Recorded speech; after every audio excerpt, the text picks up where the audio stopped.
Welcome back friends. आप सबका फिर से स्वागत है मेरे चैनल टेल्स में।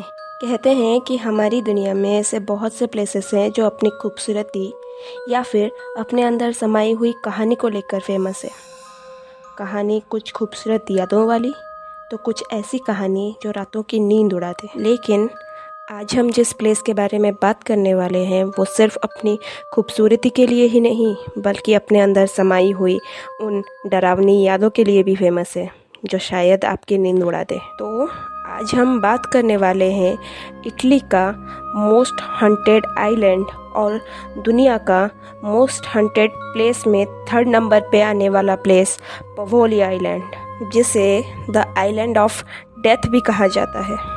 पवोलिया नॉर्दर्न इटली के वेनिस और लीडो के बीच का एक छोटा सा आइलैंड है। एक कैनल इस आइलैंड को 2 हिस्सों में डिवाइड करती है। हिस्ट्री में पहले पवोलिया का नाम ईयर 1421 में आता है। कहा जाता है कि 1421 में कुछ लोग खुद को जंगली लोगों के अटैक से बचाने के लिए यहाँ आए थे। फिर वो लोग वहीं बस गए। 9th सेंचुरी तक आते आते यहाँ के लोगों ने अपनी एक कम्युनिटी बना ली थी।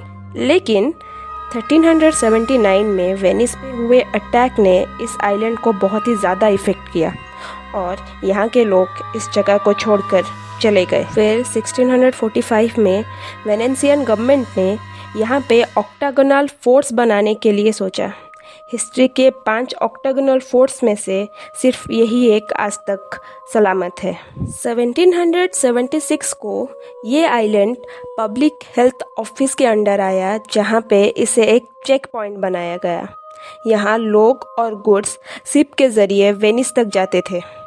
फिर 1793 में जब प्लेग रोग बढ़ने लगा तो इस जगह को एक हॉस्पिटल में बदल दिया गया, जहां रोगियों को क्वारंटाइन में रखा जाता था और ये 1814 तक ऐसे ही चला। फिर 1922 में इसे एक मेंटल असाइलम में कन्वर्ट कर दिया गया।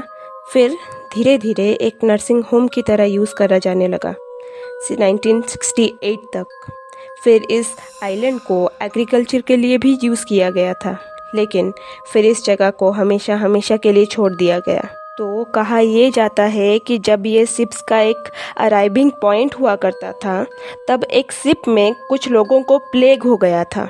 फिर उन सब लोगों को कैद कर लिया गया, तब तक रखा गया जब तक उनकी मौत नहीं हो गई, लेकिन उनको कोई ट्रीटमेंट नहीं मिला। कहते हैं कि इस आइलैंड पर उन लोगों के घोस्ट आज भी हैं। सिर्फ इतना ही नहीं, इस आइलैंड से जुड़ी एक और स्टोरी भी है। कहा जाता है कि 1930 में जब ये एक मेंटल हॉस्पिटल था तब यहाँ के एक डॉक्टर ने उसी हॉस्पिटल के बिल्डिंग से कूदकर सुसाइड कर लिया था। फिर जब उसके पास से मिले हुए नोट को पढ़ा गया तो उसमें उस डॉक्टर ने ये लिखा था कि उसे वहाँ पे बहुत सारे घोस्ट आए दिन परेशान करते थे, हर पल उसे डराते थे। हिस्ट्री में ये बताया गया है कि जब ये प्लेग का एक क्वारंटाइन सेंटर था तब यहाँ पे लोगों को बहुत ही बुरे हालत में रखा जाता था। सिर्फ इतना ही नहीं, वहाँ पे प्लेग रोगी जिनमें थोड़ी सांसें बाकी रहती थी उनको भी मुर्दों के साथ जला के मार दिया जाता था। रोगियों पे बहुत ही ज़्यादा टॉर्चर होता था। कहते हैं कि इस जगह पर उन्हीं रोगियों का श्राप है।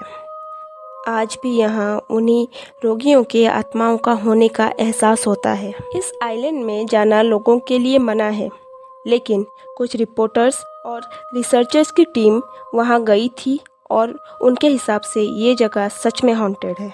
यहाँ के आसपास के आइलैंड में रहने वाले कुछ लोगों का ये कहना है कि यहाँ पे टाइम टू टाइम एक बड़े बेल की आवाज़ आती है, लेकिन वहाँ पे कोई बेल है ही नहीं और जो था उसे बहुत टाइम पहले ही निकाल दिया गया था। कहते हैं कि यहाँ अगर आप जाओगे तो वहाँ की हवा में आपको कुछ अजीब सा फील होगा और आपको बहुत सी अजीब आवाज़ें सुनाई देगी और हर पल आपको वहाँ किसी के होने का एहसास होगा। तो क्या कहते हो, जाना चाहोगे आप ऐसी जगह पे जहाँ जाते ही डर का साया आपको घेर ले? तो आज के लिए बस इतना ही। अगर वीडियो अच्छी लगे तो लाइक, कमेंट, शेयर, सब्सक्राइब ज़रूर करना और हाँ, पास वाले बेल आइकन को दबाना मत भूलना तब तक के लिए मिलते हैं नेक्स्ट वीडियो में। Good night.